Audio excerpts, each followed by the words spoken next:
Ladies and gentlemen, welcome back from the coffee break. The ones who are watching us online, you can continue getting your coffee. The ones here, please do take your coffee, do take your snacks and sit here in Techchill, because this is a part of Techchill. So the tech is on our side, the chill is on your side. But the ones who have joined us just recently, well, you're welcome. You're part of the event Latvia Level Up, Government and Startups for Better Services, powered by the Ministry of Environmental Protection and Regional Development of the Republic of Latvia. We had a very exciting first part. The recording you can see online, and we will be building on what we heard in this second part, looking at designing an ecosystem of innovation. We're going deeper. We're looking at the whole picture and the ecosystem level, and of course in this part as well we will hear some presentations and we will have a panel discussion in the end. This event is in English, so if you're just joining us recently, there are some headphones where you can hear excellent translation from our translators. Hello guys, thank you for your excellent job. And the ones looking at us online, there's a button somewhere on the bottom of the screen where you can switch from Latvian to English. I know that you will find that. Let's move on to our first speaker, and she is from abroad. We will get her on the screen because she'll be joining us through Zoom. She is joining us from GovTech Lab of Lithuania, and she will share her experience and the methods and also maybe some results, what GovTech in Lithuania with the lab has fostered between the government and the startup and their collaboration. So ladies and gentlemen, with a round of applause so that she hears also in Zoom your enthusiasm, the co-founder of the lab, Arune Matelite. Arune, welcome on our stage digitally with a round of applause. Thank you. Thank you so much. And I can definitely hear the applause, so thanks for that. So my name is Arune. I'm co-founder of GovTech Lab in Lithuania, currently on a mission helping OECD build their GovTech practice as well, but I'll share the experience about what we have been doing in Lithuania for the past 4 years. So how GovTech Lab in Lithuania is fostering government and startup collaboration? Well, around 4 years ago, we noticed that although Lithuania, similarly to Estonia, Latvia, they're strong digital nations. But the challenge is that technology is moving very, very fast, and the innovations are happening every day. And the citizens' expectations are rising. They're using various startup apps for food delivery, for taxis, and they expect similar kind of seamless experience from the public sector. So our question was looking at this. How can we actually bring this force of innovation that we see in other customer products to the public sector? And one of the answers was exploratory innovation. So instead of just small incremental steps, what we need is we need to have some space in the public sector where we try out completely new things, new methods that don't really fall in the current process.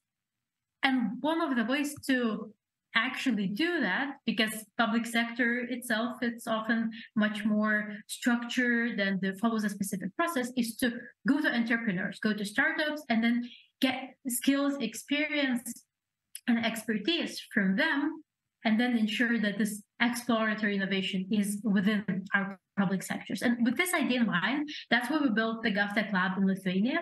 And the GovTech Lab is a team within Lithuania's public sector, within specifically innovation agency, that is focused on 3 core areas. One is GovTech challenge coordination and consultation, so specifically helping solve government problems with startups.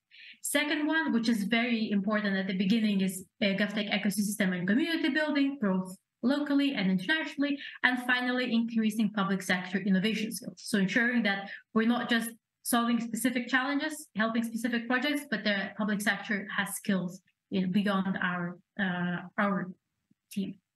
And what I want to mention very quickly is the main process that we do. So we have this innovation process called GovTech Challenge Series. And GovTech Challenge Series is a process of how you move from having a complex challenge into having a pilot solution. And it consists of 4 different stages. We start with selecting challenges from public sector, transforming these problems into understandable for the startups challenges, then going to the market, looking for teams, best ideas. And once we have them, we put public sector and startups in this pilot development stage and a structured co-creation program. And finally, we of course focus on demo, and then we leave it up to public sector organization and startup to decide around scaling. Examples of challenges that we work with, for instance, about making the internet safer for children by using web crawl and AI solution built by startup to automatically detect illegal content, children abuse content online. Work with Ministry of Environment of having advanced algorithms to cover all the forest cover and monitor the forest cover, what kind of trees are there, are any illegal cuttings of the trees, and so on. And another example is we work with Bank of Lithuania of solution to automate a data collection from market participants like fintechs and banks to Bank of Lithuania that is necessary for supervision, but often very burdensome process. But these are just 3 examples. Overall, in the past 4 years, we had 72 different challenges that were selected. 51 different organizations participated, and the challenges were across, from both like policymaking perspectives to better services for businesses and citizens, and also just in making our internal operations better.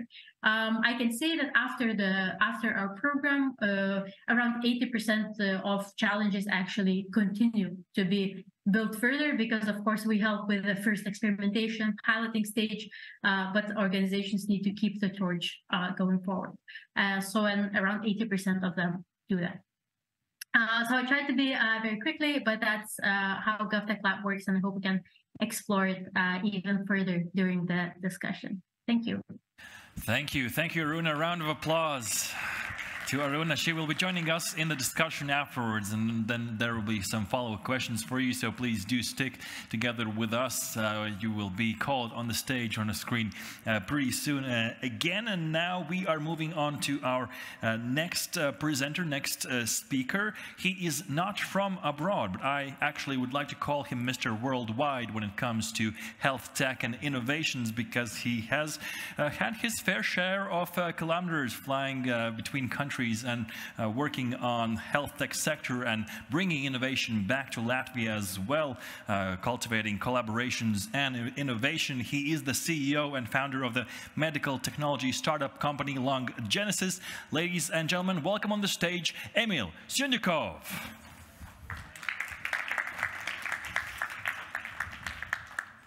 Hey guys, I will not try to break the stage like Liva did. Hi, Liva. Nevertheless, hi, my name is Emil Syundyukov. Nice to be here. Happy to be at Techchill. And I will have your attention for several minutes and have put a couple of slides from our experience as a startup working in one of the most conservative spheres, which is healthcare, but the one that needs innovations. And just very briefly about us, we're a leading digital startup in Baltics, working with the secondary health data use, or data use for healthcare research, helping to find through data and bring innovative solutions, novel treatments and therapeutics. Having worked, as Artis mentioned, in many countries, but proudly built in Latvia, we are also working with healthcare institutions, with governmental agencies, with publics and private stakeholders in Latvia. And some of the slides will be related mostly to data economics, and as well as data insight generation and what should be done there to help startups meet public sector, innovate together, and bring additional value to that. Yeah, so several slides there. So the first thing is so-called from data donors to data insights, co-creators and value generators. What I think with that. So every healthcare institution sits on an enormous amount of data, and that can be utilized both for governmental needs, so we can have better healthcare services, we can have better preventive health services. Meanwhile, we can open up the data to bring life science companies and other players here.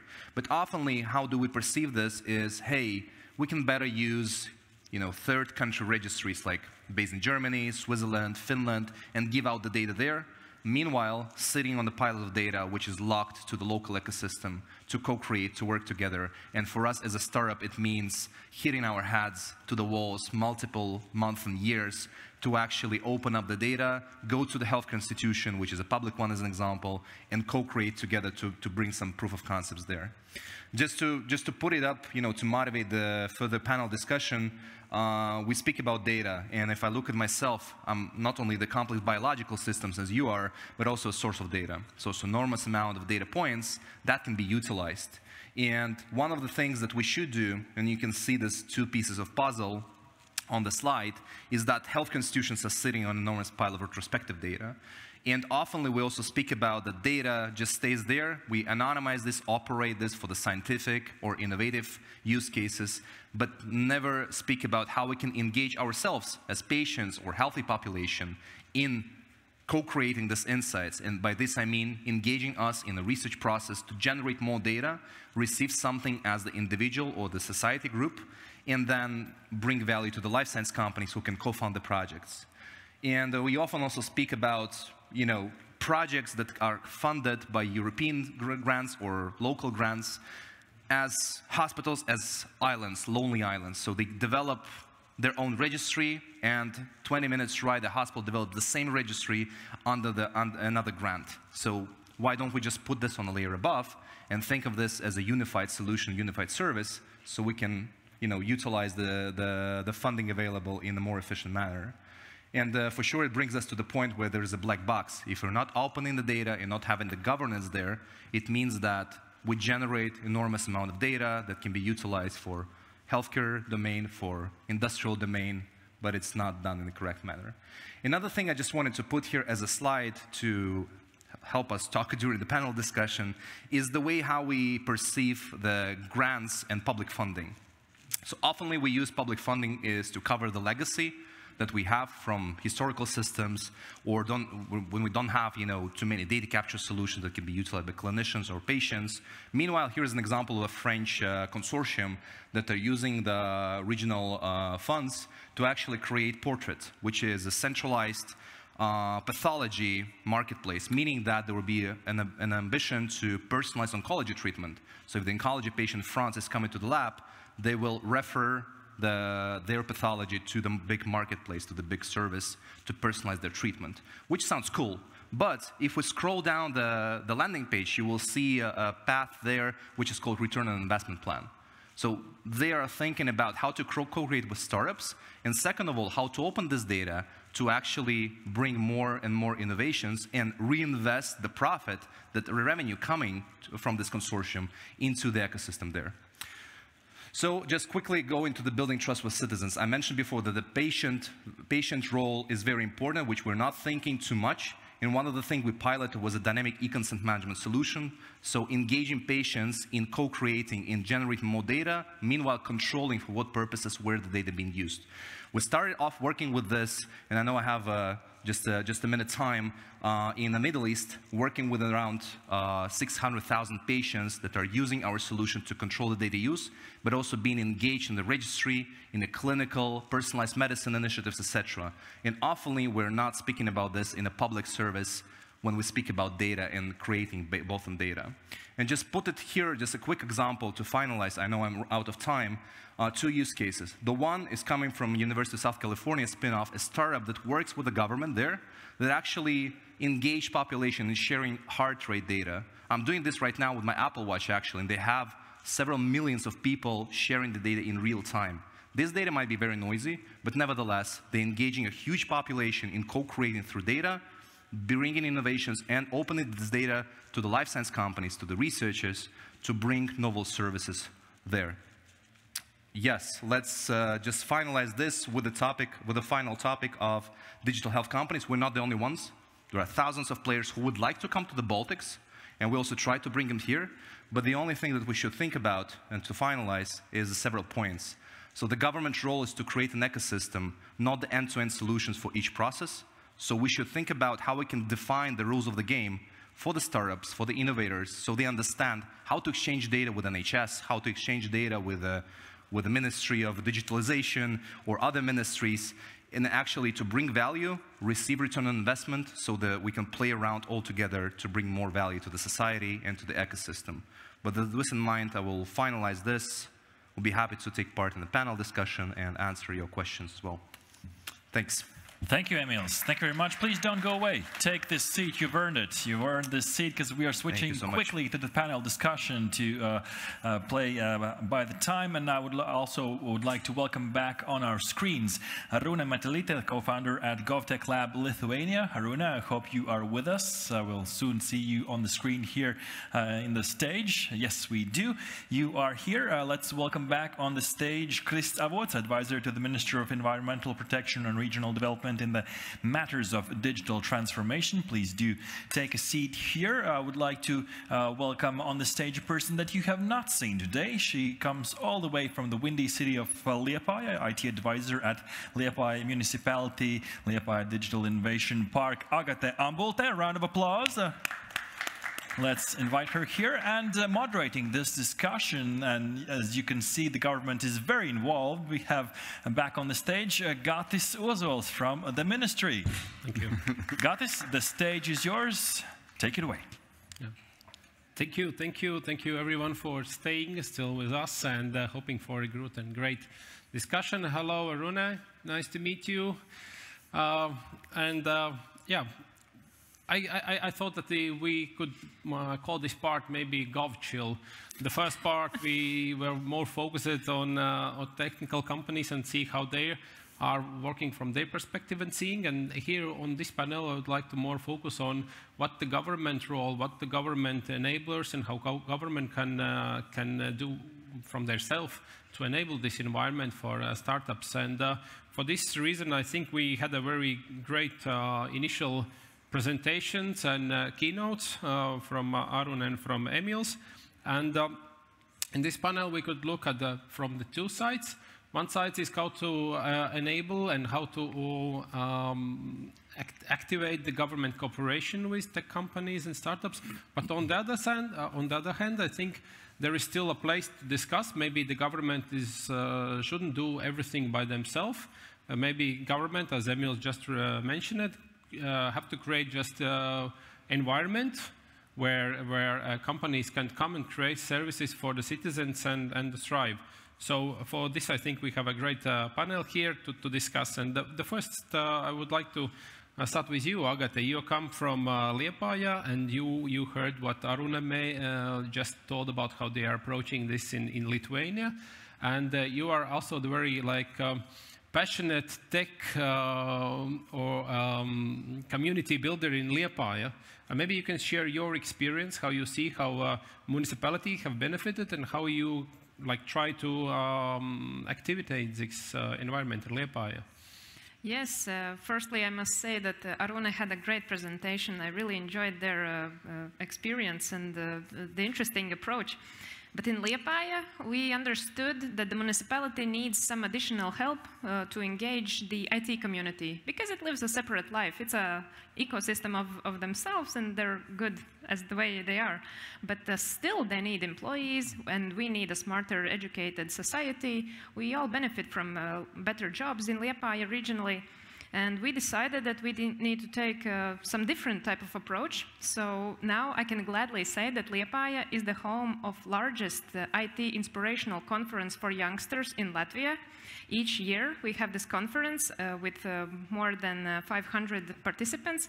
We also created the first artificial intelligence talent program, and the core is in Liepāja, but it's happening throughout Latvia. And this year is special that we created Liepāja IT talent program, and that's also first one for us. Let's see how it goes. And a lot of events are happening, like IT Waffle Meetup, which will celebrate 5-year anniversary this year, which is the heart of IT ecosystem. And also Liepāja Tech Girls and other communities like Riga Tech Girls and the Latvia Game Devs have a place in Liepāja where they can create their events. So yeah, all these events helped us to create a whole ecosystem, and we see that it's working. People are getting more engaged, and now we have more than 500,000 community of IT enthusiasts and people who maybe will create their startups, who are already getting new skills, transferring skills, and creating their own companies and working in IT companies. So our experience has been to do things a bit different. Thank you. Great. I know that you are representing and you are from the Liepāja in the digital innovation part, but you are also working in Council of Municipality in Liepāja. Have you seen and benefit already some benefits and fruits from this cooperation and this ecosystem? So have also the municipality and public services like gained from this ecosystem of IT that you have created? Interesting fact, Digital Innovation Park was founded by 4 partners: Liepāja Municipality, Liepāja Special Economic Zone, UPB, one of the largest companies in Latvia, and Sense Media. And we've seen that this step has inspired the municipality. Hey, we do have IT people here. Hey, we have a potential for startups. And they're seeing this big shift that, yeah, we can have a call with IT community at any moment, and they see that, and I have lovely colleagues who are engaged into new ideas, but I think other municipalities could also learn from our experience, and I've seen in Liepāja, once they are inspired, they take action. Mm-hmm. So also on the government and the municipality side, yes? Yes. Okay. Arune, maybe just to jump in and jump to you. You told your experience on how you're approaching and doing the Lithuanian GovTech approach. Now I know that you have also contributed to different research papers on the GovTech in EU, and now you are also on working on OECD level and having a very wide horizon. How you see for the last 5 years this GovTech and government and tech companies, this environment has changed? And maybe can you see what is the impulse for this, and can it be replicated in other places? So what are those preconditions? Yeah, thanks a lot for the question. I think within Lithuania, we've seen a huge change, because 4 years ago when we started and we came up with this GovTech Challenge series, innovation process, we found procurement methods, how you can buy from startups. But to be honest, we were a bit naive, thinking that public sector will start immediately using them.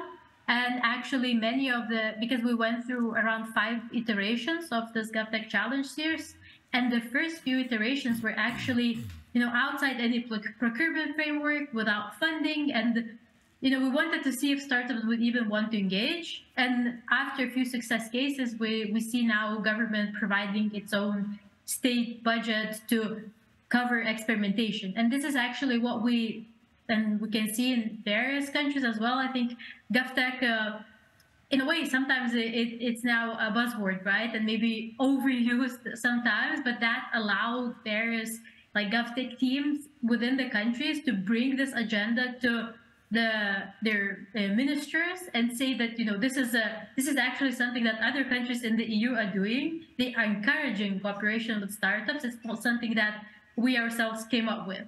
So for us, it was maybe a bit more difficult 5 years ago, because it was one of the first GovTech labs. But the change of the way that how the topic has become very mainstream is huge. And I think it is because it's working. Because the way that governments engage with startups, it actually brings new ideas, new solutions, and of course there's still challenges. But I think the success and kind of generates the further popularity of this. But I think another element, talking about the impulses and what worked in Lithuania and in many other countries, is that we don't immediately started huge, immediately having funds for GovTech and stuff like that. We did, wanted to, if we preach experimentation to public sector organizations, we try things for free. We try to find startups that want to test their products for free with public sector, and then build the support bit by bit, and not just kind of coming up with huge bureaucratic measures at the very beginning with huge strategies that takes ages to coordinate and cost a lot. And I think this is what worked with GovTech in the countries, this kind of iterative approach, and not immediately going into bureaucracy and huge measures and funds and stuff like that. Yeah. Thank you, Arun. And I remember from my experience some years ago also, we wanted to try something innovative in the government, and we were looking for some startups to connect with. And in previous discussion, it was mentioned that it is interesting for governments, for startups to cooperate with the governments because of this track record. So we try to utilize this. We said, okay, we can make maybe some project together. Then you can like utilize that your partnership with government. And so we had this zero budget kind of experimentation activity with startup. I don't know if it's still interesting, and of course it's not in a large scale, but it's at least for some places when you want to start with something, it's also maybe something worth to remember. So yeah, thank you, Arune. And Emil, so from different perspective, you already told your story, and maybe the question a bit provocative: how can governments startup do the job for them? The idea is that you mentioned it, like a lot of things good you do in health sector, and probably I would think from the government side, okay, maybe it's a government role to do this, but you are like jumping in and see where is the space for this also, and in a very highly sensitive kind of industry. So maybe how you see what are the things that have to be in place from the government side to enable such cooperation, and how to gain this trust in such an environment? Sure. Yeah, healthcare is quite a conservative field, as you mentioned, but we're not the only one startup. So there was a slide, with 150 startups, but there are thousands of those. And the difference between us and the government is that often you perceive IT development as IT project. I think it was mentioned in the previous discussion already. We, like right now in our office, our product team is working on making our product better. So they do this, they wake up with this thought, they go to sleep with this thought every day, every night. But, but nevertheless, so the thing is that we should cooperate. And you mentioned about the piloting, even pro bono piloting, and it's fine. It's totally fine because the track record is quite good, and I always, do perceive that Latvia is a part of EU, having very similar governance in various topics would help you to scale up. But the thing that should be done for the government, so the startups do their job, is crystal clear communication. Because throughout the years working in the healthcare space, I've met a lot of people who say, amazing stuff, let's do something. And then for 1.5 years, you discuss a free of charge pilot. Even, it's not about budget, it's about, being crystal clear and understand the expectations. And if you don't understand what you would like to build, just talk. And that's okay. We meet a lot of clients who are like, think, oh, we need to digitize something. Then you sit down and they understand, oh, we need something else, which is okay. But the crystal clear communication, I think, is a very first part there. And the second of all, you mentioned about, the secured and very conservative and privacy-preserving space. Yes, it is true. But once again, switching to the product, we would be better in our niche than the government because we focus on one small thing. You should focus on the whole Latin population, on also European population, because we have cross-border collaborations. So the thing is that the government should define the clear rules of the game. And this is something that we do not have yet, not only in Latvia, in many, many countries. And then you go to one hospital who have their own inner rules of the game for the data exchange, as an example, whatever it is. Then you go to another hospital, another. And it's not only about the privacy, it's also about the scalability. When I'm going to the conference, they say, oh, nice, Baltics, Estonians are cool. I say, yeah, but, Latvians are cooler. And you see, we're the largest startup in the Baltics in digital health. Eat this, Estonians. Nevertheless, the thing is that when they ask, how can we start working here? Do you have a landing page where we can see, what is data exchange format, how we can get reimbursed, etc.? It's like, so I have WhatsApp, let's try to, talk about the stuff, and, maybe we can bring it to the meetup, etc. It should be crystal clear. 1, 2, 3, 4, 5. Even if it's a pro bono thing, it should be, based on one slider. That's the thing. I remember it was some years ago, State Investment Agency, one of the topics they advertised at Latvia as a attractive country is that the Prime Ministry is 2 calls away. So, but from your story, I understand that better is to have like a good documentation and things put in place, not to have. Yeah, even if there is no documentation, so there should be a so-called champion, a person who will not disappear first and foremost, and second of all, who will be also bluntly, open about this stuff. If it's a no-go, just tell us it's a no-go. Because other than that, we have also our own projects. When we applied, everyone said, yes, let's sign something, and then for the half a year, we don't have any communication at all. For us, it's okay, because we have clients outside, but I might imagine for the startups, if we build a startup now in Latvia, and it will be, our pilot client, or, the flagman client, we will just go bankrupt. And that's a sad story there. Okay, thank you. But there are good stories as well. Yeah. Now I will just turn to Ģirts. You've been in the tech community and a startup. Now you are for some time in a government, and you have been also in corporate world. And you hear that Emil's speaking, and now you maybe see something from what's under the hood on the government side. So maybe from your current perspective, what you see, what are those instruments that could help the communication and also building of real projects, not only like initial nice to have or those nice words, let's do something together and go to practical things. Okay, I'll try to start back to you. I think what Emil said is, and that was said before, the government should have some priorities. If I open up our National Digital Development Plan and the National Development Plan, there are about, a zillion of them, 10 for each institution, right? And that means that fundamentally in the government we have a so-called, speaking engineering terms, work in progress limits problem. We try to rush for 500 priorities with like 20 people running them, no time to really crack any one of those, and then there's pretty shit results at the end. So I think the government needs to do a better job at picking the battles and saying like, look, this is what we want to get right, and maybe there's an area that we should not be that involved because the private sector has a lot of stuff there. I think there are things we haven't built as a government, and there are things we have built that shouldn't have been built by the government in the first place. Just set clear rules how private sector can engage and be done with it. So having priorities, number one. Number two, being able to allocate resources to deliver on those priorities. This is basically what Emil said, meeting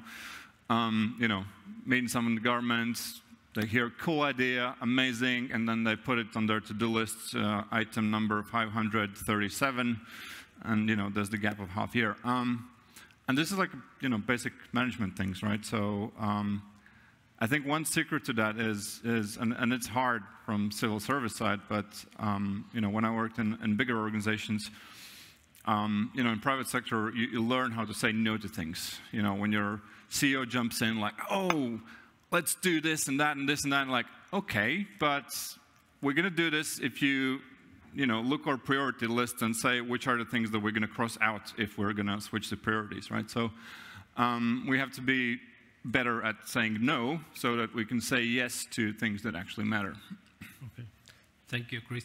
I saw in the screen, Aruna, you are nodding your head, and maybe you have something to add to those things that Chris was mentioning. Yeah, I think I can, definitely relate to all of the ideas expressed here, and I think especially about the fact about the kind of matched expectations, because to be honest, out of all the projects and challenges for us that failed or didn't succeed as much as we wanted to, were the ones where there was a bit of miscommunication and over-promising too much at the beginning. And partly, I think that can be solved with having a, structured innovation process. If a public sector, like public servant, knows how they can look for innovation, what are then the output, like if there are any like funds where they then can get the money to actually procure it and stuff like that, then it's much easier than if you're improvising and freelancing every time. So I think having sometimes this idea of how actually innovation can be bought in or how this collaboration can happen, and having more of a structured process that can really facilitate that and help kind of understanding both the commitment from both sides, and because sometimes public servants, they think that then the startup will do all the work, and a lot of data and insights around the topic has to come from the public sector. So I think this not mismatch, but actually matching these expectations of, it's like crucial in terms of especially long-term development to make sure that startups want to come back and to make sure that public servants want to look for innovation the next time, and they don't see it as a burden or something that they cannot trust. Yeah, Emil, yeah. Yeah, just wanted to have a quick, good case study, and then it was a philosophical question, rather, or I don't know. Actually, thanks to Liepāja, we ran a project called Screenings.lv for around 20,000 women for personalized breast cancer risk awareness. And Liepāja municipality was the first and the only one who said, let's do this, let's pilot this stuff. Yeah, thanks a lot. But basically, once again, going to what Chris said, it's really cool, and these use cases, should be put on a wall of the best things happening in digital health space or whatever it is. We should understand the priorities, so whether it will continue or not, because it's really cool to do something, but what's the next step? And I do just, philosophical thought, or the question maybe to Chris, I don't know if you would like to answer this question. I'm taking part in different governmental organized meetups, conferences about digital health for the last 6-ish years, and when I see, different ministries coming on the stage and start speaking about healthcare, but not from economical point of view, whatever, but treatment, like Ministry of Economics, Ministry of Culture, Ministry of this and that, are speaking about the thing that is not their piece of the bread. And then I do perceive this as, as a building a city when we have skyscrapers, then we have a Baroque house, then we have just, a ghetto house or whatever it is, just there is a jungle. So we don't have a high-level governance. So from a startup perspective, I often ask myself a question, so why do these guys actually speak about this? Because healthcare is for Ministry of Health, it's written in the name, and economics is for, for the ROI, as I perceive as a Latvian citizen, and, so how does it work? I don't know if you would like to tap into that. Do you know what's the most popular word in the government? 2 words, actually.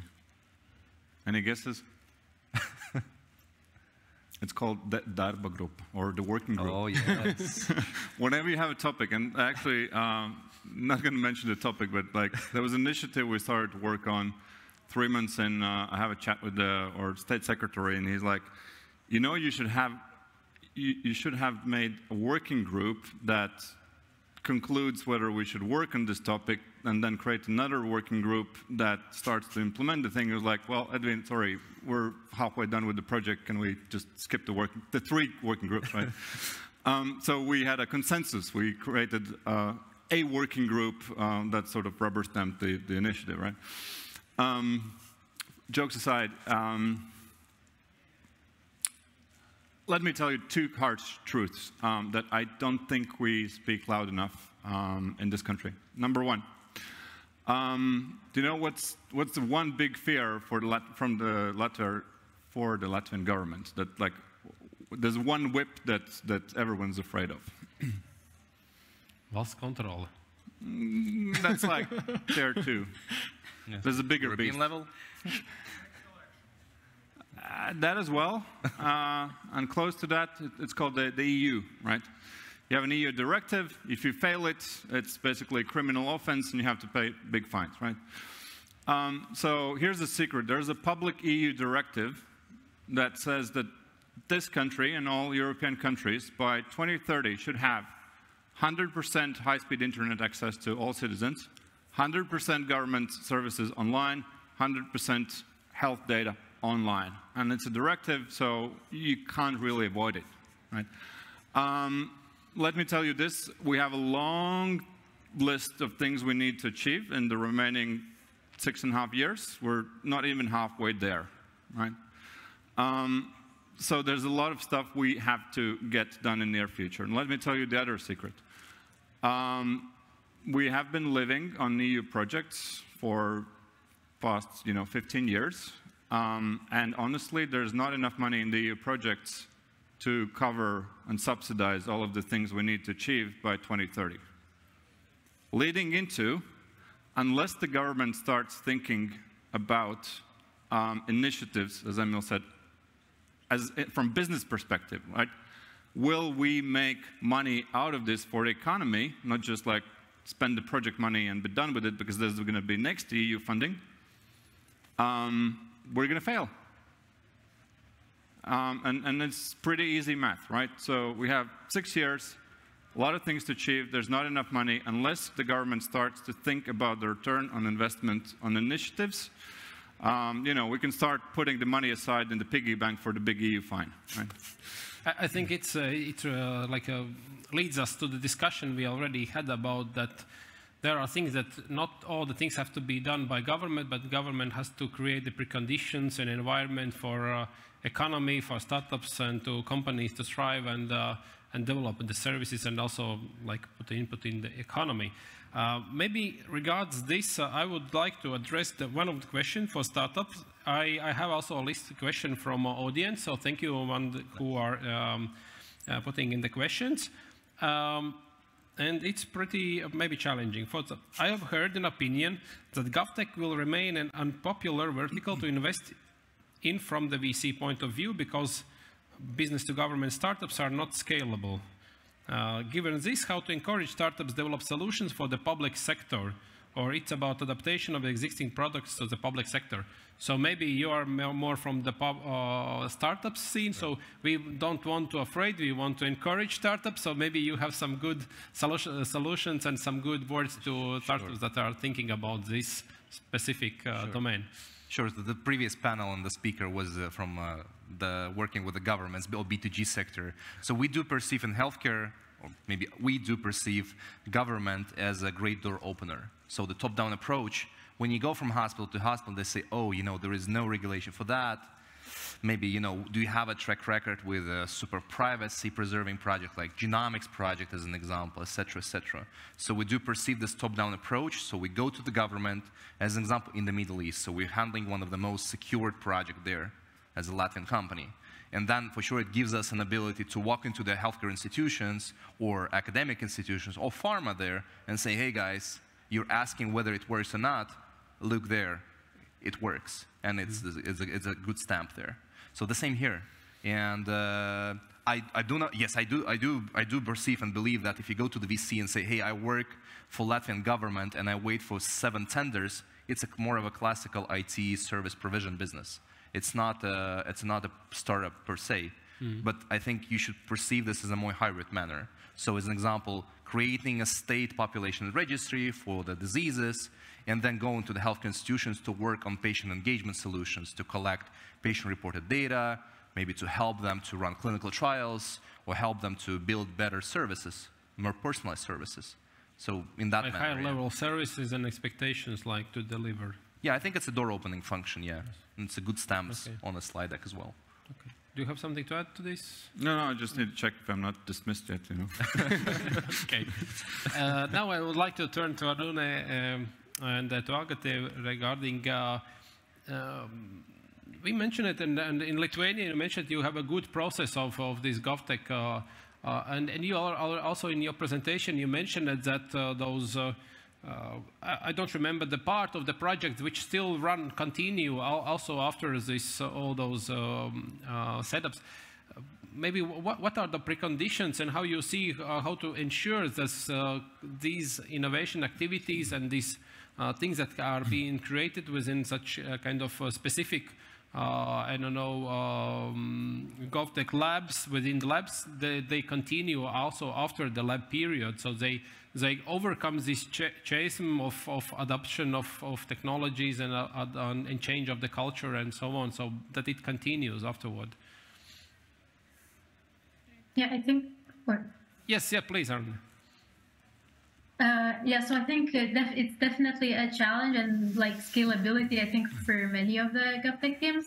One of the things actually I think are crucial to make sure that it actually goes beyond the lab is at the very first stage when you come like us as a GovTech lab with a problem and how you define it. Because the challenges that we see that are not really carried further are the ones where they came with a very specific problem that they already know the solution and they could just buy from like software company, and actually they didn't really need this process, but they, you know, it sounded fancy and they wanted to go through it.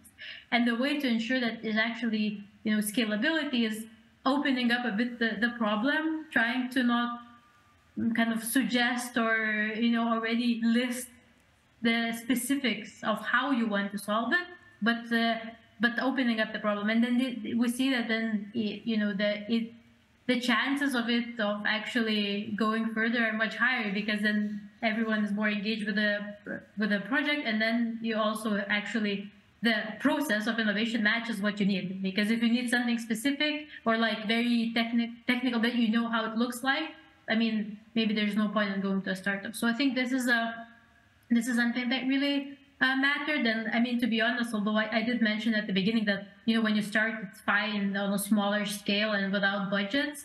For us, actually being able to provide this initial pilot budgets for around 50,000 euros, like, is something that then can build a bit more sustainability, because both public sector organization then feels more invested, and if they like it, they will look for more funding compared to when there was no funding. So I think that, like, still, even, you know, these piloting budgets, they can help. Actually, like, we as a GovTech Lab, we don't want to fund the full solution, because I think it's up to the organization. If they see the business need, they need to be able to build a business case for that after the experimentation, but still funding the experimentation bit then helps with the engagement and with people actually, you know, committing. And actually, I mean, it's just fair, right, to pay for people's work. So that's also another bit. But yeah, but I think it's still, although we try to solve it with these methods, like, it is a challenge. But I think in any innovation process, moving beyond pilots and into scalable products, it's a challenge. I remember that in one of the discussion, there was a thesis that you can test it whether the budget for experimentation comes from marketing department or from business department, so you can validate the potential of continuity of this activity afterwards. Okay, now I'll get the question to you. I would love to add to this the regional view perspective.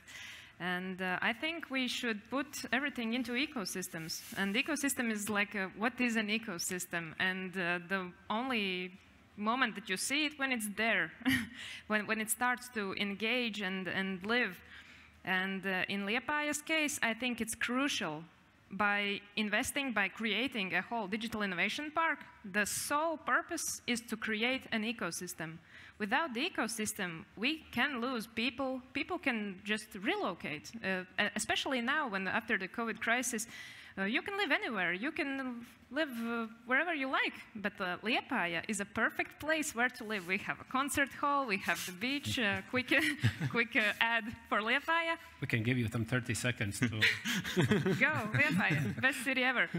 But still, without the ecosystem, people will relocate, because people with high value jobs, they can work from anywhere. Without the ecosystem, they don't feel like they belong. And that's the one thing that the municipality needs to create, the belonging, the ease of living there. And I think more municipalities should think about ecosystems. And we've seen that the ecosystem thing works. Once we start to engage the people, once we find ecosystem leaders who then continue on the organizations, who build whole organizations, who build events, largest in Latvia events, and then we see the ecosystem working, and we need to put a lot of emphasis. And if we have financing, and if we can attract financing, put it into ecosystem building. So it boils down to the personal touch and personal kind of taking care and personal responsibility or ownership of some things as well. As you mentioned, that you need a person who would care about the building of ecosystem. It doesn't like creates on itself. And then we were speaking about the government, and there was discussion that the government runs projects, or we are having this approach of service owners or platform owners, which like taking care from A to Z. And project is just one kind of way how to change something and improve. So this ownership and service ownership approach in the government maybe also is one of the answers how to ensure that continuity continues also after the projects and such like nice activities with startups. Okay. We are close to the closure of our session. There are one question specifically addressed also maybe from the audience. To Emil's and Chris, could innovation mean we need to rebuild some existing systems, like e-veselība, from scratch instead of building on top of outdated or even broken systems? How do you see? Can we build innovation on legacy, or we can build innovation only when we have like a new shiny things with APIs and things like that? How do you see from your perspective? Yeah, good question. The longer I'm in IT and in computer science, the less I think about actually programming, and I will explain why. So my product team will not kill me, So it's not about the code or by the shiny things. It's once again, it will be very basic answer, but nails down to the strategy and the person and the champion there and the interest. We can build on the legacy use cases that will show the return on investment from that. Even now, even with so-called old e-veselība or anything like that. For sure, we should have a vector with a strategy that will be, showcasing us how stakeholders can connect to that. I'm most sure that we don't need to build an end-to-end systems. I will, stay there and will say this once and once again, because we will fail. It will not work like that. You will not be, we as a government will not be better as a niche startup developing the video chat solution as an example. We cannot just like pop this up and then, the project manager in the ministry would write the specification that will kill Zoom, Teams, and other players. And you will not kill us as well, so we will be alive. Nevertheless, so different niches, but what we need is a centralized data exchange solution, understanding how to connect to data, etc. So answer to your question, first part, yes, we can build innovations, meanwhile developing the big part of redesigning or rebuilding, reshuffling the solution. It should not work like that, that we just conservate this part, cold storage, kill all digital health for 3 years, turn off the light, rebuild the stuff, and then mostly fail. But nevertheless, so we should do this in parallel. And actually, speaking about my previous answer, I love Estonians. And yeah. And another thing that we should think about, actually, about e-veselība, just quickly adding up, is we should think about erasing the geographical borders in terms of data exchange. Baltics is a small, each of our countries is a small country. We can be super much attractive to life science sector, to the return on investment if we just say, hey guys, we have a unified rules of the game for data exchange. Amazing. Tomorrow, actually, everyone was advertising breakfast, Liepa. Tomorrow we'll have a panel discussion about the data. Tune in on the main stage. Yeah, please. Yeah, thank you. Yeah, sure. I largely agree with what Emil said. I don't think the government should rebuild the e-veselība or e-health because it's just a behemoth, right? Instead, like, just the government should make clear rules of the game, like what are the data exchange standards so that every institution doesn't make up their own, right? Some core database protected, and then the service layer, telehealth, something else. The market is full of solutions, give them a process, how to get verified, how to make sure that, the user data is taken care of, how to manage the payment for the whole thing, et cetera, et cetera. And then we can get this stuff out much more sooner instead of like doing another, I would suspect now that would cost north of 30 million, 3 years of writing specs, 5 years of development, and then coming out with something that's going to be outdated already, right? Just focusing on like the standards, the part that cannot be outsourced, and making the most out of what's on the market to bring it to the users earlier. And since e-veselība is a hot topic, as I understand, it should not be perceived as a one-time specification writing exercise. Please do not do that, because we will fail. If you look into like 30, 40, mostly more countries, first step was to have 3 to 5 people who work there full-time on thinking about how this big thing should be also going forward, because the stack is changing, data formats, etc., etc., etc. We should be on top of that. Yes, just cool. Thank you. From projects to value streams and continuous investment over time. I think in our audience is also people from social entrepreneurs, and maybe you have experience. The question is, do you think that government has to support also social entrepreneurs, helping someone to achieve digital twin transformations for government, for municipalities. Have you had experience also partnering with social entrepreneurs in your ecosystems and communities, and how you see what they can bring to this? Short answer, yes. They should support them. And let's look at social issues from different aspects. You can find social issues in every aspect of the municipality everyday life, even in IT, how to incorporate people with disabilities or some other issues. I think it's very important, and we should, in all ways, support that. Thank you. One interesting question from audience. How to make GovTech projects sexy for startups and the younger generations? So I presume that someone have a concept that GovTech startups are on the oldest or the elephantish side of the startup community, or maybe you can break this. Well, make a TikTok account, but now it's banned. So. not much to do about it.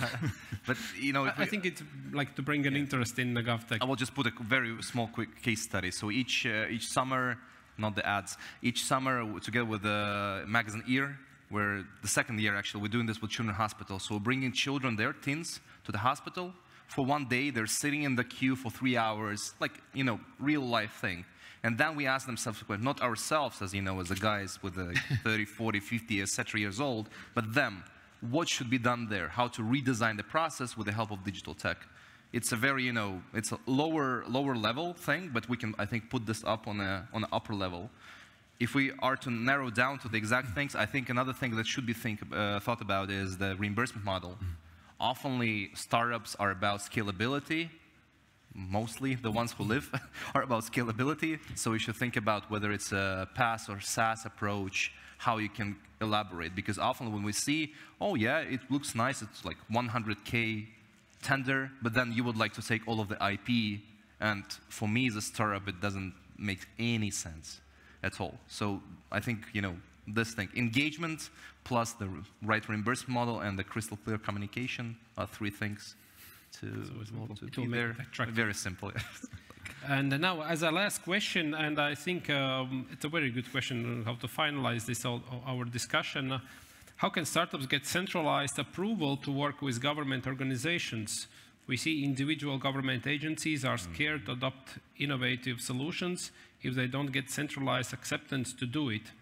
I think Lithuania and Arūne showed a very great model how to organize this. Because if risk is organized and if we can do it in an organized manner, I think the government institution will also be kind of interested and not scared, and if they will be not only motivated but also supported, so they will be and jump in. And also in Latvia, we've during this year and the next year we will restart our a National Innovation Lab, which is hosted by State Chancellery. And there also will be process for government institutions to come up with their challenges and to see how they can be solved. And as well, I suppose there will be created the community or ecosystem also from the tech companies, which could jump in and work with the state institutions on those challenges. So I think this could be the one way how to do it in a more or less centralized way through such centralized government initiatives. If there is something you would like to add for the conclusion, you have some 5-10 seconds. Go around. Arūne, for the greetings, maybe you have heard all those things, and maybe if you want just say some. Yeah, I think it's, just to add on your last point, it's important also to have the leadership supporting it. And there are examples from countries like Singapore when they do like validations and green ticks for startups, and great examples that many countries can follow, not only ours. So yeah, I think, just try the first ones on a smaller scale, and that will help encourage others as well. Thanks. Okay. Thank you, and I think with this we can conclude our panel discussion. So thank you, Arūne, thank you, Emil, Sagate, and Chris, and giving more back to artists. Thank you. And a round of applause to Gatis as well for the excellent moderation. Thank you, everybody, for your questions. I don't know, a lot of things to note down, a lot of things to take home as a homework, but got this, how do you see, as I understand, the lab that you mentioned is one step for digital transformation. What are some other maybe clear steps that you see that the government will take to move forward with the digital transformation so that this discussion is not just because we are cool, we're part of Techchill, but that we can implement things? Yeah, I think it's one part is this government innovation lab. Second, we will work together with state administration schools, state chancellery on government digital skills academy, digital skills program. I think the innovation and the tech will be the part of it that will help also to gain this confidence for institutions to work this way. And of course, on the technical side, we are also looking forward for the requirements for government institution for the platforms to having this API approach. There are some cases where governments have to provide end-to-end solutions because there's no market kind of demand, but in any case, the government still has to put their services and the platforms open also for startups or private sector to develop their applications upon this. I think these are some things, and of course, much more, but we don't have time for much more, yes. But we have to appreciate the fact that here on one stage we have the government, we have startups, we have businesses, municipalities, that we're taking time talking about this. And if anything, this all isn't recorded, so if you need to bring things up from this discussion, you can do it and find everything online. Ladies and gentlemen, thank you for being here in attendance and online. Let's innovate together, and this event was brought to you by the Ministry of Environmental Protection and Regional Development. Latvia, level up. See you in a different time, different space. My name is